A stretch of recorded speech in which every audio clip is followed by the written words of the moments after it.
ঐতিহ্য আর আস্থার এক নতুন অধ্যায়ের সাক্ষী হতে চলছে বিশালগড়। দীর্ঘ প্রতীক্ষার পর নবরূপে সেজে উঠেছে সুপ্রাচীন দক্ষিণেশ্বরী কালী মন্দির।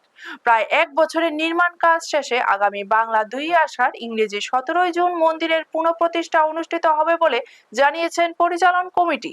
প্রায় 1.5 কোটি টাকা ব্যয়ে নির্মিত এই ভব্য মন্দিরের পাশাপাশি তৈরি করা হয়েছে একটি শিব মন্দিরও। ভিন্ন রাজ্যের অভিজ্ঞ মিস্ত্রিদের তত্ত্বাবধানে নির্মাণ কাজ সম্পন্ন হয়েছে। বিশালগড়ের বিধায়ক সুশান্ত দেবের উদ্যোগে মন্দির নির্মাণে আর্থিক সহায়তা দেন সাবেক কেন্দ্রীয় প্রতিমন্ত্রী প্রতিমা ভৌমিক। তিনি সাংসদ এলাকা উন্নয়ন তহবিল থেকে 15 লক্ষ টাকা মঞ্জুর করেন। এছাড়াও বিধায়ক সুশান্ত দেব ব্যক্তিগতভাবে 10 লক্ষ টাকা প্রদান করেন। বাকি অর্থ সংগ্রহ করা হয় এলাকার সনাতনী সমাজের সহযোগিতায়। এক সাংবাদিক সম্মেলনে মন্দির পুনঃপ্রতিষ্ঠা নিয়ে বিস্তারিত জানান শ্রী শ্রী জগন্নাথজিউ মন্দিরের মহারাজ ভক্তিকমল সাগর মহারাজ। তিনি বলেন, দিনভর বিভিন্ন মাঙ্গলিক অনুষ্ঠান, মহাযজ্ঞ এবং ধর্মীয় কর্মসূচির আয়োজন করা হবে। সাধু সন্ত বিদ্বজন ও বিভিন্ন স্তরের মানুষের উপস্থিতিতে সম্পন্ন হবে পুনঃপ্রতিষ্ঠা অনুষ্ঠান। ভক্তদের জন্য মহাপ্রসাদের ব্যবস্থাও থাকবে।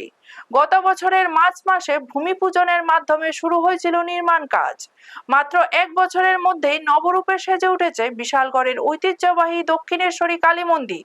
স্থানীয়দের মতে এই মন্দির আগামী দিনে শুধু ধর্মীয় আস্থার কেন্দ্রই নয়, বিশালগড়ের অন্যতম আকর্ষণ হিসেবেও পরিচিতি লাভ করবে।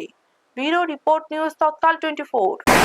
আজকের আমাদের সকলের এখানে আলোচনার বিশেষ বিষয় হলো বিশালগড়ে সুন্দর এই সুরম্য যে কালী মন্দির, এই কালী মন্দিরের প্রতিষ্ঠা দিবস এবং শ্রীমন্দির শ্রীবিগ্রহ প্রতিষ্ঠা উপলক্ষে আজকের এই আলোচনায় আমরা আমাদের এই মন্দিরের কমিটির যে সদস্যগণ সকলে আমরা একীভূত হয়েছি এই উদ্দেশ্যতে।